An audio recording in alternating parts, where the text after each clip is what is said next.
Class 12 আজকে তোমাদের 14 নম্বর chapter থেকে কিছু শর্ট কোয়েশ্চেন করাচ্ছে। আমি ভালো করে জানি যে এই চ্যাপ্টারটা তোমাদের সিলেবাসে এখন আর নেই, কিন্তু তবুও করাচ্ছি কেন, বিভিন্ন ধরনের কম্পিটিটিভ এক্সামের জন্য, যেন তোমরা অ্যান্সারগুলো করতে পারো তার জন্য। 2 মার্কের শুধুমাত্র শর্টগুলো আছে, কোনো ব্রড কোয়েশ্চেন এখানে নেই, মানে 3 আর 5 মার্কের কোনো কোয়েশ্চেন নেই। বিভিন্ন ধরনের কম্পিটিটিভ এক্সাম হোক বা কোনো বলা যাবে না, তোমাদের দেখা হলো যে এইচএসও দিয়ে দিতে পারে, এখান থেকে বেশ কিছু প্রশ্ন খুবই ইম্পর্টেন্ট, সেই জন্য এই কয়েকটা প্রশ্ন শুধু আমাদের এই চ্যাপ্টার থেকে পড়ে নেব। গোটা চ্যাপ্টারটা পড়তে হচ্ছে না, শুধুমাত্র এই 12খানা কোয়েশ্চেন পড়লেই হয়ে যাবে, ঠিক আছে? তো দেখো, প্রথমে কি লেখা আছে, বিয়োজক কাদের বলে।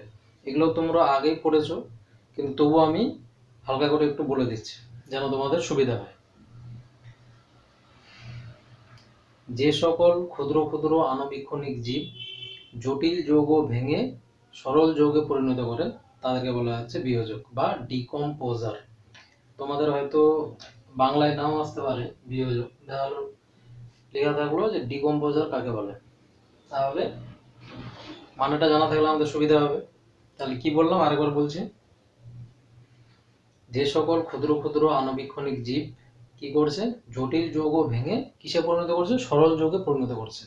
যেমন হচ্ছে উদাহরণ ব্যাকটেরিয়া, ছত্রাক, ঠিক আছে? জায়গা নেই সেই জন্য শর্টে লিখছি। তারপরে চলে আসি হচ্ছে ডেট্রিটাস খাদ্য শৃঙ্খল কাকে বলে। দেখো, আমি আবারও বলছি যে এখানকার বেশ কিছু প্রশ্ন খুবই ইম্পর্টেন্ট আছে, মানে গুরুত্বপূর্ণ।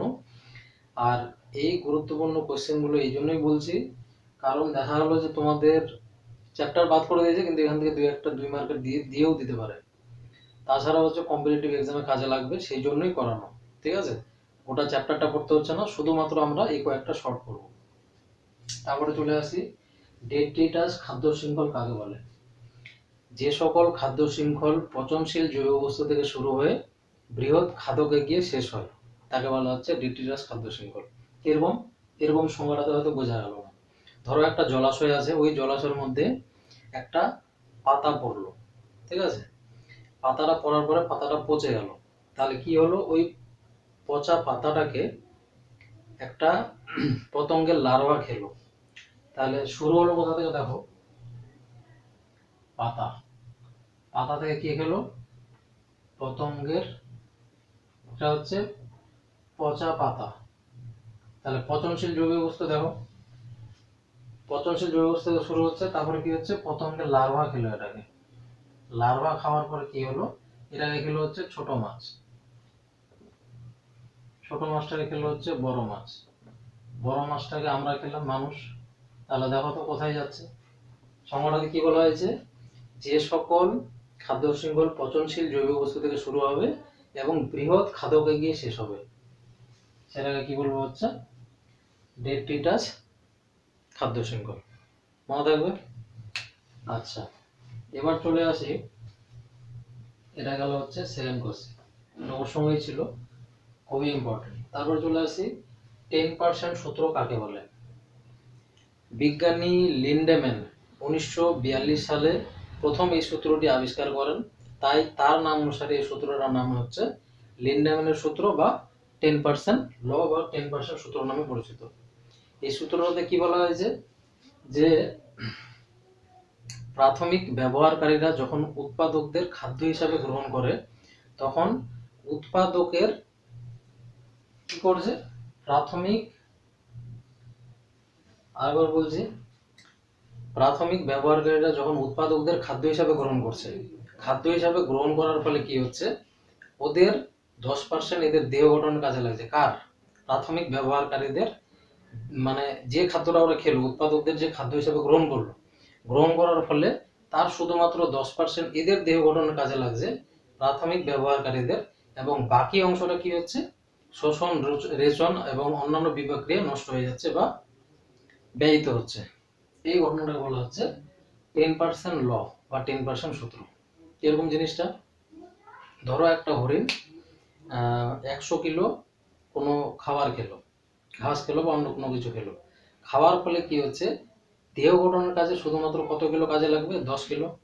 ঠিক আছে, এবার ওই 10 কিলো মাংস দেখা হলো কোনো একটা বাঘ খেলো, তাহলে ওই বাঘটা খেলো 10 কিলো, কিন্তু ওর দেহ গঠনের কাজে কত কিলো লাগবে?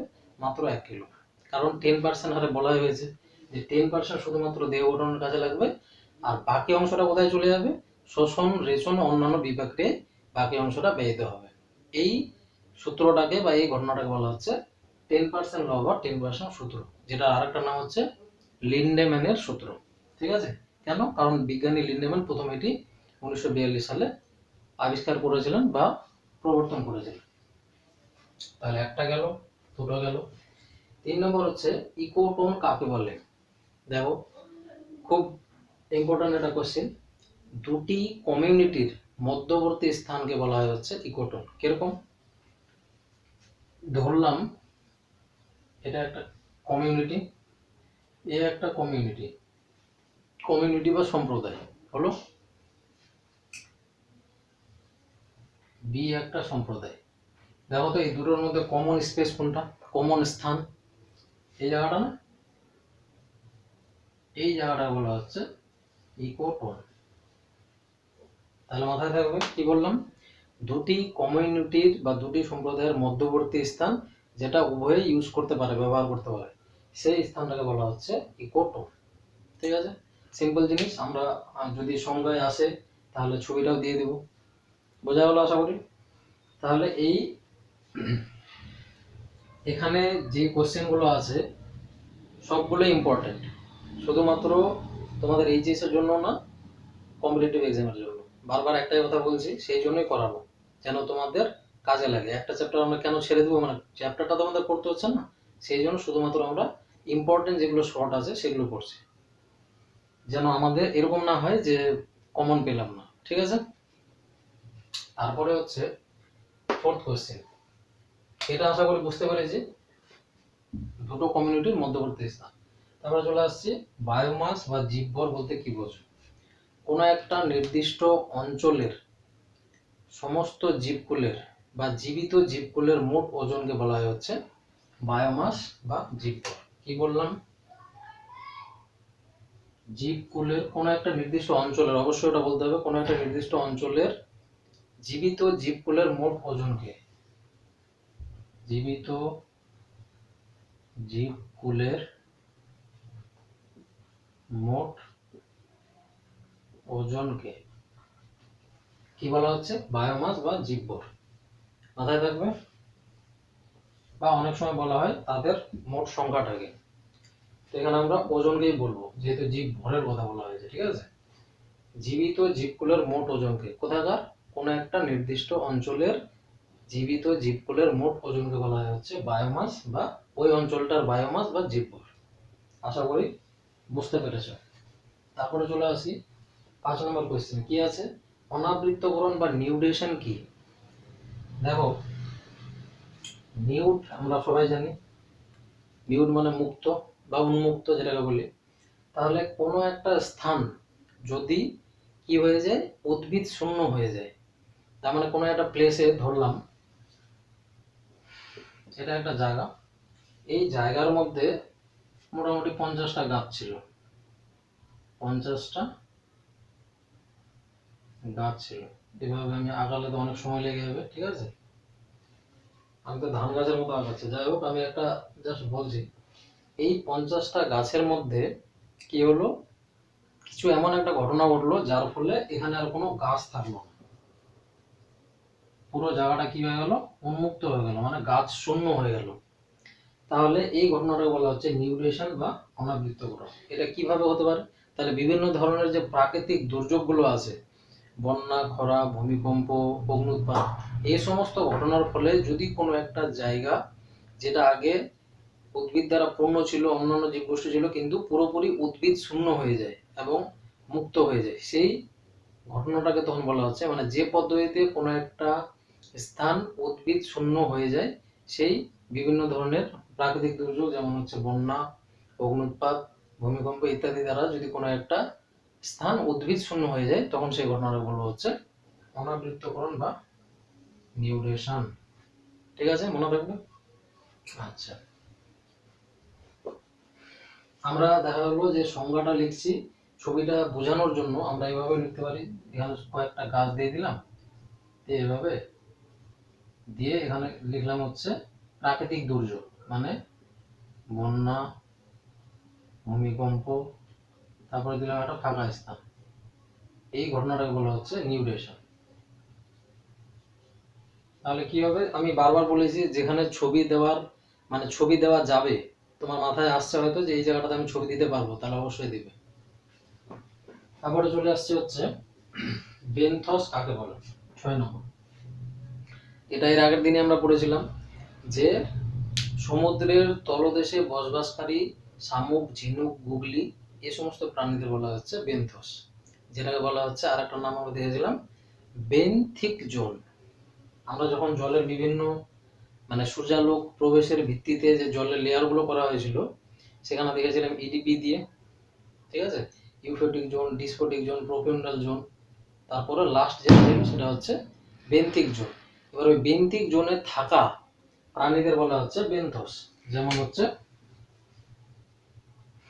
শামুক, ঝিনুক, গুগলি, এই সমস্ত কি বললাম যে সমুদ্রের তলদেশে থাকা শামুক, ঝিনুক, গুগলি এই সমস্ত প্রাণীদের বলা হচ্ছে একত্রে বলা হয় বেনথস।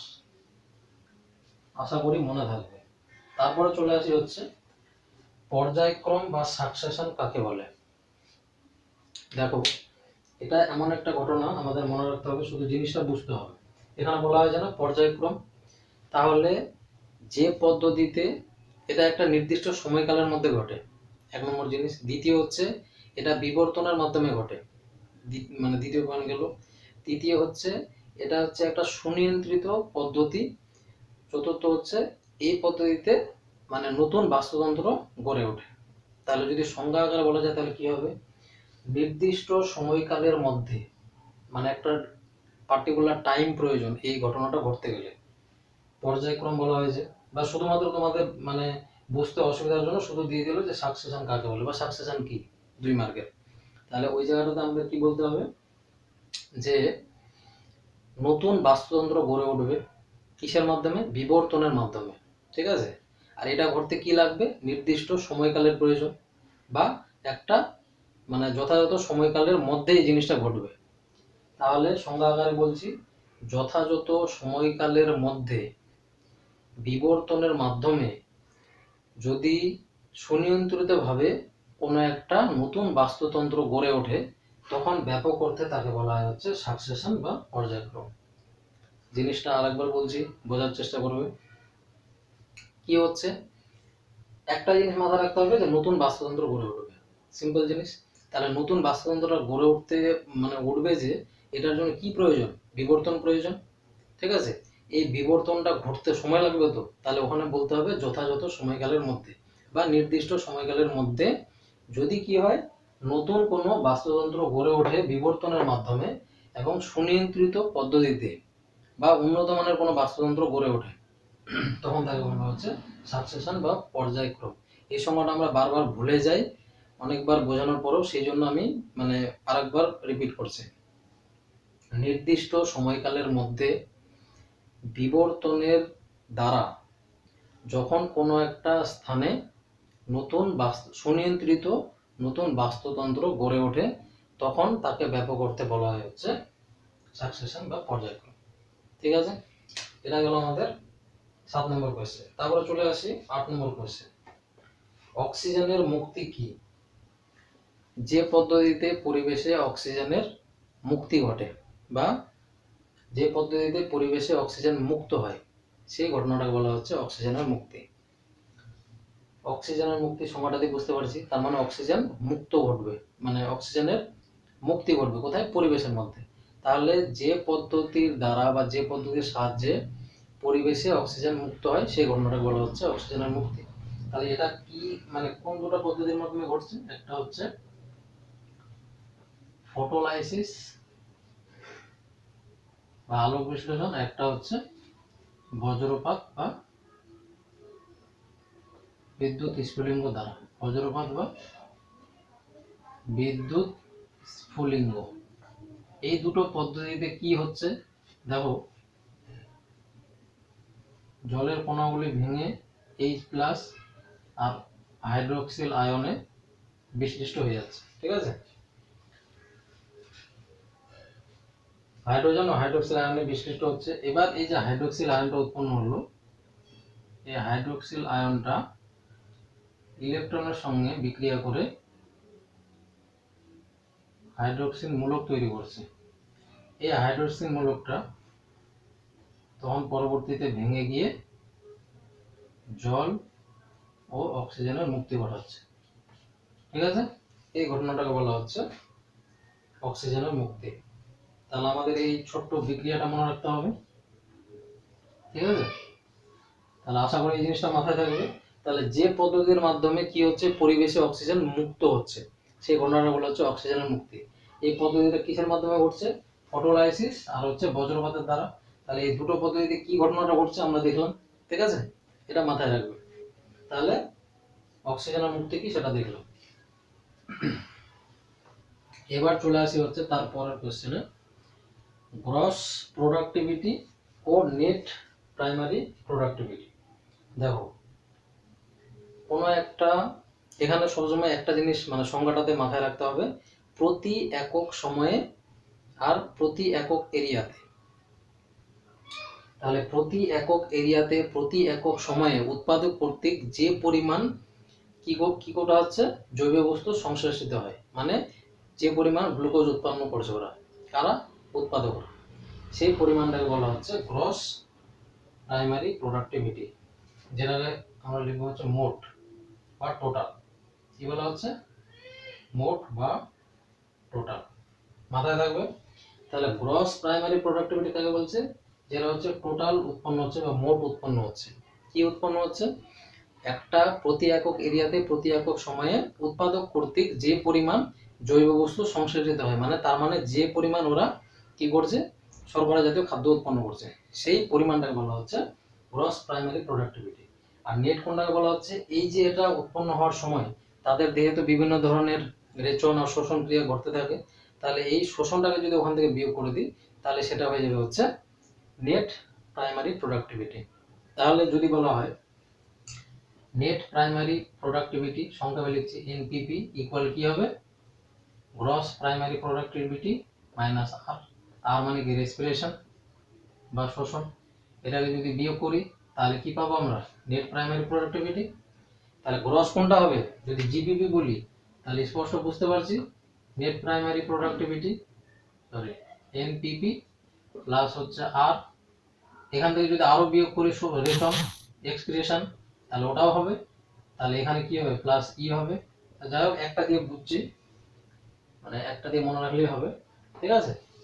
তাহলে জিপিপি ইকুয়াল এটা হবে আর এনপিপি ইকুয়াল ওটা। বোঝাতে পারলাম?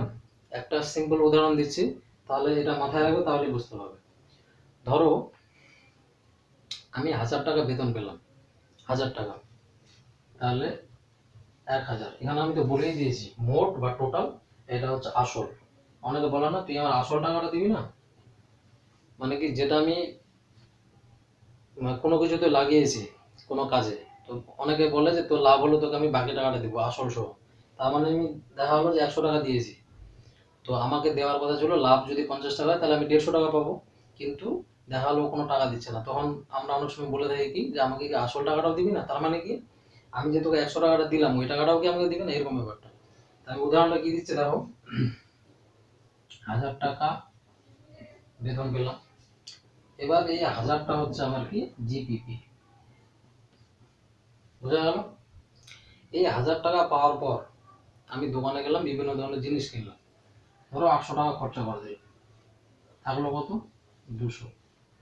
তাহলে দেখো তো এটাই তো বলেছে না জিপিপি, সরি এনপিপি। এনপিপি বল কি বলেছে? জিপিপি মাইনাস এই যে যেটা আমি খরচা করেছি, জিপিপি মাইনাস খরচ। তাহলে এখানে আমার জিপিপি কত ছিল? এই যে 1000। তাহলে 1000 যদি জিপিপি হয় তাহলে এনপিপি কত হবে? মাইনাস যেটা আমি খরচা করেছি 800, তাহলে 200, এই যে থাকলো এই 200টা হচ্ছে আমার কি এনপিপি, নেট প্রাইমারি প্রোডাক্টিভিটি। তাহলে এনপিপি কত হচ্ছে? জিপিপি মাইনাস মানে খরচা আমি জানি, জিপিপি মাইনাস খরচ, তাহলে জিপিপি আমার ছিল কত 1000, খরচা করেছি কত 800, থাকলো কত 200। তাহলে এই 200টা হচ্ছে আমার নেট প্রাইমারি প্রোডাক্টিভিটি। আশা করি বোঝাতে পেরেছি, ঠিক আছে। মানে যেটা আমি প্রথমবার পেলাম 1000 টাকা, এটা হচ্ছে গ্রস মোট প্রাথমিক উৎপাদন। এবার আমি খরচা করলাম হচ্ছে 800 টাকা। তাহলে ওখান থেকে যেটা বিয়োগ হয়ে যাবে, মানে খরচাটা হলো আমার হচ্ছে 800, সেটা হচ্ছে আমার মানে নেট থেকে ক্রস মাইনাস যেটা আমি খরচা করলাম, বাকি থাকলো 200, ওটা হচ্ছে আমার নেট প্রাইমারি, মানে টোটাল থেকে খরচা করার পর যেটা অবশিষ্ট থাকলো সেটা হচ্ছে নেট প্রাইমারি প্রোডাক্টিভিটি। ঠিক আছে, আশা করি বোঝাতে পেরেছি।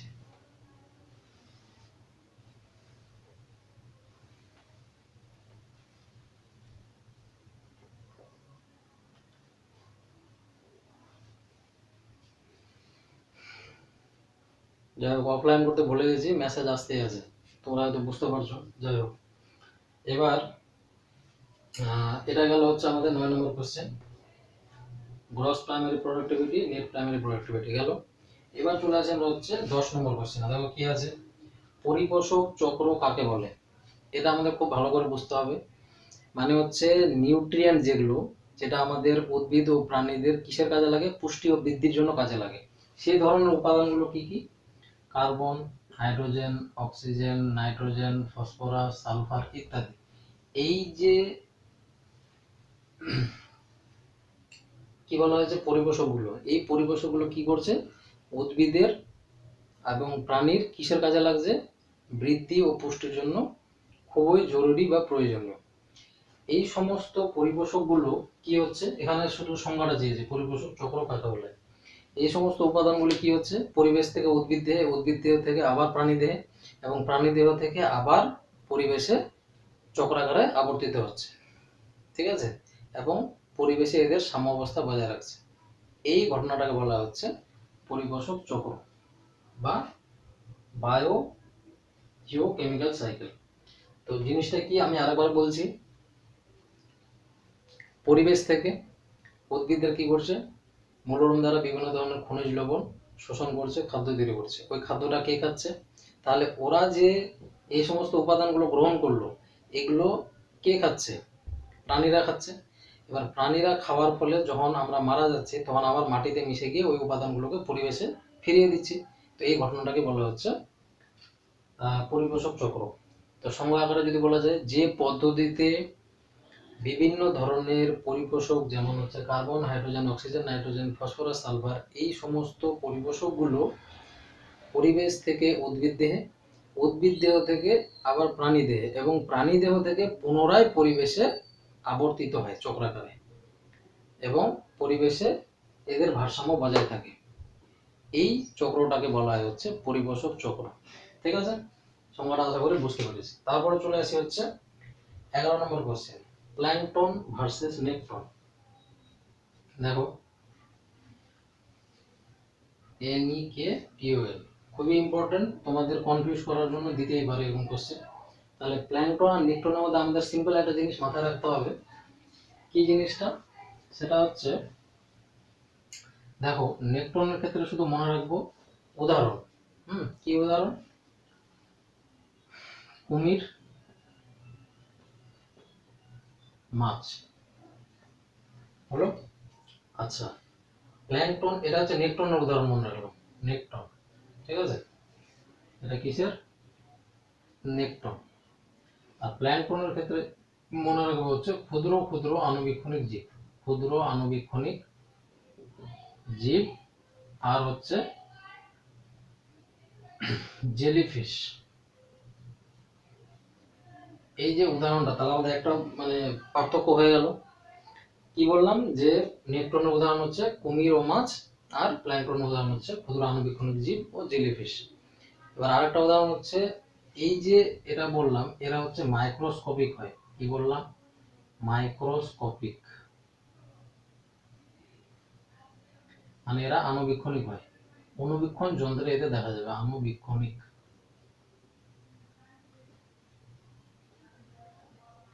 এরা হচ্ছে লার্জ বা বৃহৎ আকৃতির হয়, বড় বড় হয় বা ম্যাক্রোস্কোপিক হয়, ঠিক আছে। তাহলে এরা আণুবীক্ষণিক হয়, ওরা বড় হয়, তাহলে দুটো পার্থক্য গেল, 1 2। এবার 3 নম্বর হচ্ছে এরা হচ্ছে কি করতে পারে, প্রাণীও হতে পারে উদ্ভিদও হতে পারে। কি বললাম, উদ্ভিদ ও প্রাণী উভয়ই হতে পারে, উভয়ই হতে পারে। এত তাড়াতাড়ি লিখি যে লেখাটাই খারাপ লাগবে দেখতে, যাই হোক। আর এদের ক্ষেত্রে কি হয়, এরা শুধুমাত্র প্রাণী হয়। তাহলে তফাৎটা বুঝতে পারছি, পার্থক্যটা। আর 4 নম্বর যেটা মোস্ট ইম্পর্টেন্ট, এটা একদম মাথায় রাখতে হবে, এটা দিয়ে আমাদের মানে মনে রাখতে হবে, সেটা কি, যদি আমরা কুমিরটাকে মনে করি, এরা কি স্রোতের অনুকূলে যাবে নাকি স্রোতের প্রতিকূলেও এরা সাঁতার কেটে যেতে পারবে? পারবে। স্রোত যেদিকে বইছে তার উল্টো দিকে এরা যেতে পারবে তো, স্বাভাবিক। তাহলে এরা হচ্ছে সুইম করতে পারে, সাঁতার কাটতে পারে বা সুইম করতে পারে। এদের মধ্যেও পারে, কিন্তু ব্যতিক্রম 2-1 জন আছে এরকম করতে পারে। বা এখানে আমরা বলতে পারি যে এরা স্রোতের বিপরীতে গিয়ে বিপরীতে যেতে পারে। আর এরা হচ্ছে স্রোতের অনুকূলে, মানে স্রোত যেদিকে যাবে ওদিকে ওরা ভাসতে ভাসতে চলে যাবে, ঠিক আছে। তাহলে এরা স্রোতটাকে কাজে লাগায়, এরা হচ্ছে স্রোতের বিপরীতে সুইম করতে পারে। তাহলে এরা কি করছে, স্রোতের অনুকূলে যায়, মানে স্রোতের সঙ্গে বয়ে যায় এক কথায়। আর এরা কি করছে, সুইম করতে পারে বা স্রোতের বিপরীতে যায় বা স্রোতের প্রতিকূলে যেতে পারে। এটা ওরকম লিখলেই ভালো হবে, স্রোতের অনুকূলে যায়, এরা লিখবো স্রোতের প্রতিকূলে যায়। হলো। তাহলে এই যে 4টা পার্থক্য লিখলে এনাফ, 2 মার্কের জন্য যথেষ্ট, ঠিক আছে। তাহলে এটা গেল হচ্ছে কি প্ল্যাঙ্কটন আর নেকটনের পার্থক্য। দেখো আমি বারবার বলছি যে শুধুমাত্র উদাহরণটা যদি মাথায় রাখি তাহলেই কিন্তু আমাদের মানে খুব বুঝতে সুবিধা হবে, আর আমরা সহজে আর কি পার্থক্যটা করতে পারবো। তাহলে এটা গেল হচ্ছে, জায়গাও নেই, যাক হয়ে গেল নেকটন আর প্ল্যাঙ্কটনের পার্থক্য। এবার লাস্ট কোশ্চেন আছে, দেখো লিচিং কাকে বলে, লিচিং কি বা কাকে বলে, খুবই ইম্পর্টেন্ট একটা জিনিস। এটা হচ্ছে পচনের ধাপের মধ্যে পড়ে, খন্ডিভবন হয়, তারপর অপচিতি হয়, তারপরে লিচিং হয়। তো লিচিংটাতে সিম্পল আমাদের একটা সংজ্ঞা আকারে মনে রাখতে হবে কি, যে জলে দ্রবীভূত, মানে যে পদ্ধতিতে জলে দ্রবীভূত অজৈব কি করছে খাদ্যবস্তু বা অজৈব পুষ্টিদ্রব্য লবণ রূপে পদক্ষিপ্ত হয়। যে পদ্ধতিতে জলে দ্রবীভূত অজৈব পুষ্টিদ্রব্য মৃত্তিকা হরাইজনে আসে,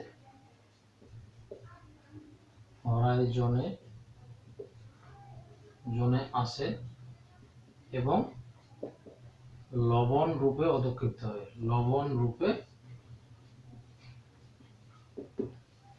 অধক্ষিপ্ত হয়।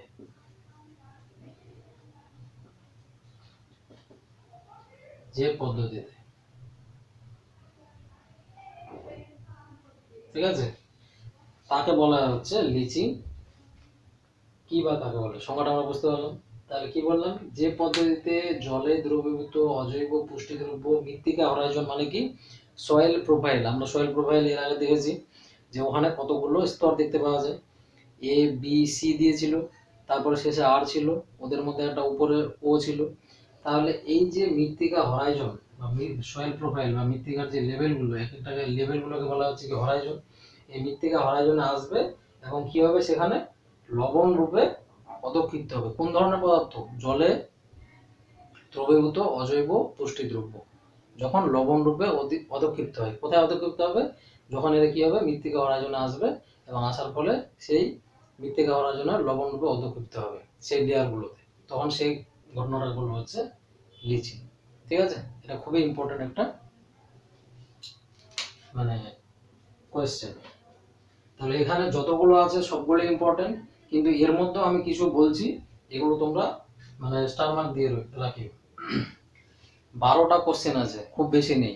এমন কিছু না যে আমাদের গোটা মানে বইটা ঘেটে পড়তে হচ্ছে, ঠিক আছে? বইটা ঘাটতে হচ্ছে না, শুধুমাত্র এই 12 কোশ্চেন আমরা খুব ভালো করে জেনে রাখবো, তোমাদের সবসময় কাজে দেবে। মানে বিশেষ করে ইকোলজির কোনো কোশ্চেন হলে, তাহলে এটা একটা গেল, এটা স্টার মার্ক দিয়ে রাখবো, লিচি। তারপরে প্ল্যাঙ্কটন ভার্সেস নেকটন, এটা দিয়ে রাখবো, দুটো গেল। 9 নম্বর গ্রস প্রাইমারি প্রোডাক্টিভিটি আর নেট প্রাইমারি প্রোডাক্টিভিটি, তিনটা গেল। তারপরে আসছে হচ্ছে 4 নম্বর বায়োমাস বা জীবভর, আচ্ছা এটা মিটিয়ে দিচ্ছে। তারপরে চলে আসছে ইকোটন, তারপরে এটা দেখো এর মধ্যে আবার অনেকটা কমে গেল, ঠিক আছে? তাহলে কটা হলো দেখো, একটা, দুটো, তিনটা, চারটা, পাঁচটা, ছটা, 12টার মধ্যে অর্ধেক হয়ে গেল, ঠিক আছে? তাহলে আশা করি এই 6খানা কোশ্চেন খুব ভালো করে মনে রাখবে, বিশেষ করে মানে 12টাই মনে রাখবে, কিন্তু এই 6টা আরো বেশি স্পেশালি আর কি খুব ভালো করে বুঝে নেওয়ার চেষ্টা করবে। আশা করি টোটালটাই বুঝতে পেরেছো। আর আমি বারবারই বললাম যে এটা তোমাদের যদিও সিলেবাসে নেই, কিন্তু তবুও কেন করালাম বারবার কারণটা বললাম, ঠিক আছে? এরকম ভাবে তোমরা মানে কেউ মনে করিও না যে এটা তো আমাদের নেই, থাক এটা আমরা পড়বো না, এই ভুলটা কেউ করবে না, ঠিক আছে? তোমাদের কিন্তু এখানে 3 আর 5-এর দেওয়া হয়নি, শুধুমাত্র 2 মার্কসের দেওয়া হয়েছে, সেই জন্য বারবার বলছি অবশ্যই এটা ভালো করে দেখবে আর পড়ে নেবে। ঠিক আছে, আজকে তাহলে এই অবধি থাক, নেক্সট দিন আমরা 15 নম্বর চ্যাপ্টার আলোচনা করব। ঠিক আছে, ভালো থেকো সবাই।